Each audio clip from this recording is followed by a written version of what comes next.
Hello नमस्कार, स्वागत है आपका गाथा विद सुनील में।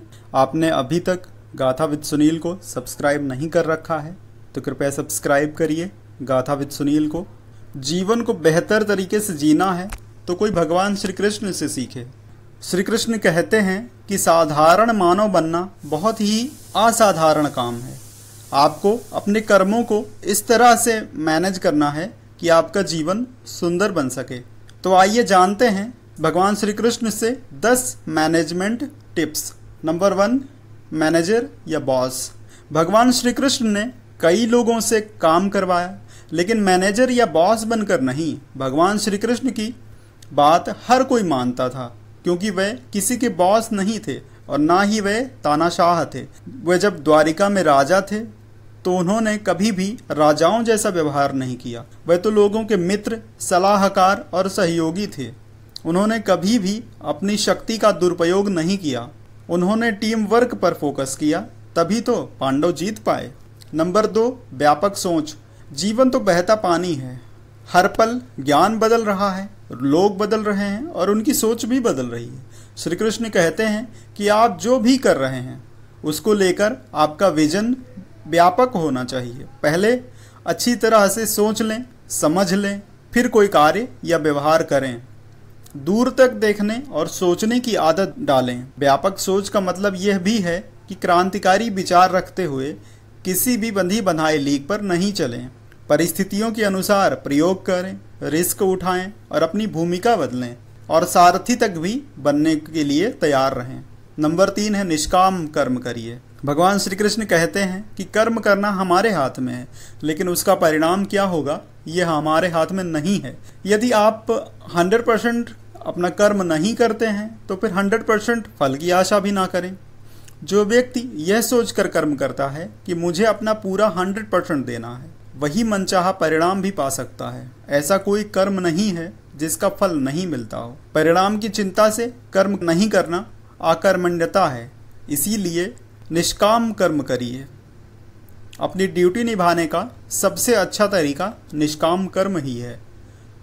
नंबर 4, धर्म के साथ रहो। जीवन में कितनी भी कठिनाइयां आएं, लेकिन आप अपना धर्म न छोड़ें, क्योंकि हो सकता है कि अधर्म के साथ रहकर आप तात्कालिक लाभ प्राप्त कर सकते हो, लेकिन जीवन के किसी भी मोड़ पर आपको उसका भुगतान तो करना ही होगा। श्री कृष्ण गीता में कहते हैं कि हे अर्जुन, तुझे देखने वाले आकाश में देवता भी हैं और राक्षस भी, लेकिन तू खुद को देख और समझ, खुद के समक्ष धर्म परायण बन। यदि तू धर्म की रक्षा करेगा तो धर्म तेरी रक्षा करेगा। नंबर 5, खुद को मोटिवेट करो। भगवान श्री कृष्ण पॉजिटिव एटीट्यूड अपनाकर अपने साथ के सभी लोगों को मोटिवेट करते रहते थे और खुद भी उससे प्रेरित होते रहते थे। वह लोगों को मित्र बनकर समझाते भी थे, ज्ञान भी देते थे, या भाई या पिता बनकर जरूरत पड़ने पर डांटते भी थे। कई ऐसे मौके आए जब उन्होंने अर्जुन, द्रौपदी, दुर्योधन को समझाया और डांटा भी, लेकिन उन्होंने कभी किसी का मोरल नहीं गिरने दिया।